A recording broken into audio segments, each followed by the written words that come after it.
What's up, guys? Welcome back to another episode of Relate Nate, Becoming Better Connectors, 8 minutes at a time. I'm Dr. Ben Fung, and today we're talking about success. Last episode, our inaugural episode, we talked about, well, how to start off the new year, how to grow. Growth requires change, because if you're not growing, you're regressing. And to change successfully, it's like sharpening a knife. You have to either align your edge, align the purposes of your life together, or you need to start chipping away, sharpening and grinding away some of the imperfections, the less desirables in your life, whatever that may be. And usually it's the second aspect that causes us to not reach our goals, for the year, for life in general. Now, before I get too far into this whole growth and change thing, because I love talking about that, today we're talking about success. And we're talking about success in a wider frame. It's not just relationships, it's not just career or getting into school or becoming a better person. It's about all of it, because it all starts in the mind. It starts with a framework of belief. And we're not talking about fluffy things, we're talking about concrete examples that you've experienced all your life. Say you've always struggled with relationships, and many of us do. We feel like we're imposters, we're fakers, we're putting up some kind of front, we're trying to be brave, we're trying to, get into a relationship that is good for us, but we seem to keep repeating the same problem. And that's not to your fault. The problem is that you're going into these relationships with a mindset that you're not good enough, or that you deserve to be hurt, or you deserve to be punished, or you deserve to be unhappy. And that's not true. You deserve to be happy. You deserve all these really great things, but you have to also believe that. Otherwise, you're going to start finding relationships to validate these negative images and negative belief sets of yourself that you validated all your life. Same with getting into school or getting a career or negotiating a job. A lot of people have trouble with negotiating a better pay in their job, and that affects their entire career path because you keep getting paid less and less and less and less.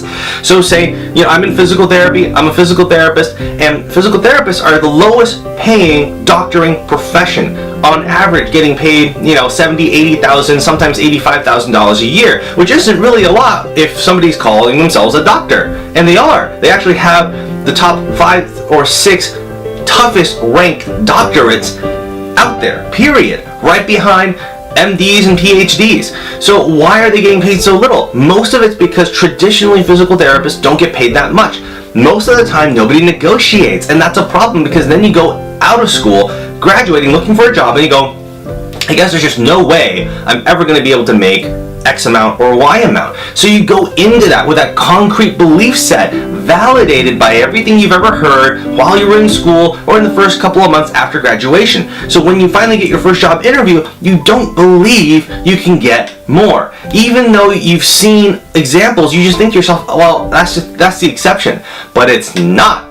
Right? Despite all the data out there, physical therapists can successfully get paid $100,000 a year, period, right out of school. No questions asked. You just have to have the right setting, the right mindset, and negotiate for it. And many people have done so very successfully. But again, it comes with that whole mindset. If you go into an interview that, well, I'm never going to get there, well, you're going to present yourself to your hiring manager in a way that you're never going to get there. And so you become your own self-fulfilling prophecy.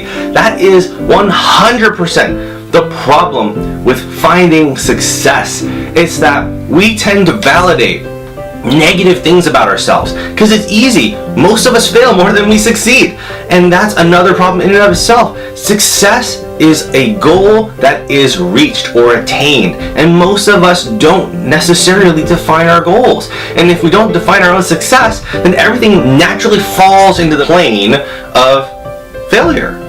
We never get there.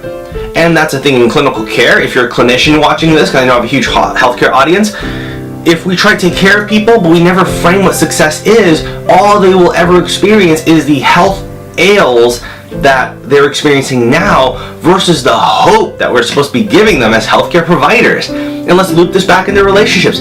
Say you have a bad relationship with your parents. It's always been that way. Your entire life has validated that. But it still doesn't have to be, because it's still another connection in life. You're still connecting with another human being. And just because you've had a negative connection most, if not all your life, doesn't mean tomorrow has to be the same way. And yes, you're going to get battered down. It's going to be the same pattern at first. But you have to set your goals. Right? You have to set reasonable goals and validate those goals. And that's how you become successful. So say you have a bad spousal or parental relationship, or say a parent-child relationship, right? Your child has just rejected you from their lives. Reach out. You're gonna have to get smacked around a little bit, but reach out and find small goals. Say you can get them out for lunch. You can have a day without fighting with your spouse, and see if you can just talk without getting into a shouting match. That is a goal, and that is a step in the right direction. People that are, just wildly successful don't become successful overnight.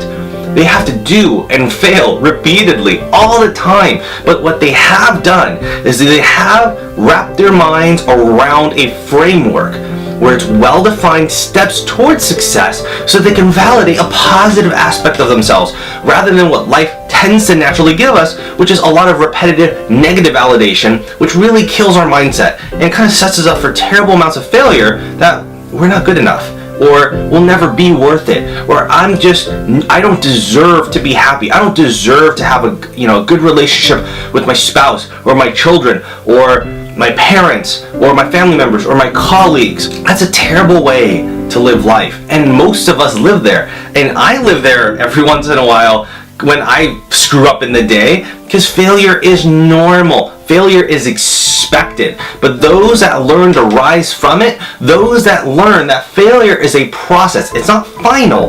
It's a process. It's a step up. If you learn from those failures and you can now gauge your success and validate very key physical experience points in life that, hey, I'm going to get that much better, then that much better, and then that much better, and then that much better, you'll reach it.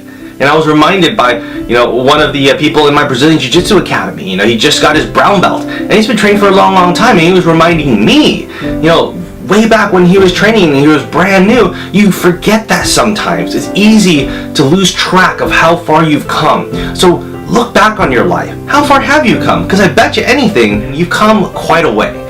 And you validated enough positive things about your life and about yourself that you can use that as a launching pad to reach for more and start to climb that ladder and climb that mountain and start getting victories after victories after victories despite the failures. And that, when you have defined your success, is how you will reach it. Hope you enjoyed this episode of another Relate in 8, Becoming Better Connectors 8 minutes at a time. This episode is about success. I'm Dr. Ben Fung. If you like this video, please hit the like button or the subscribe button. Comment below. I'd love to get your feedback. Otherwise, I'm learning all about YouTube. If you have anything to teach me, I am all ears. I don't know that much about it. I'm learning as I go. And also, I'm still extending an open invite to you musicians and you DJs, anybody that likes to produce audio stuff that you think is going to be a good background. I just recorded some of this stuff myself because I like to mess around on instruments. Please send me an MP3 or something. I'd love to feature you on this channel. Thanks again. Have a great day and make 2017 your year of success. Take care.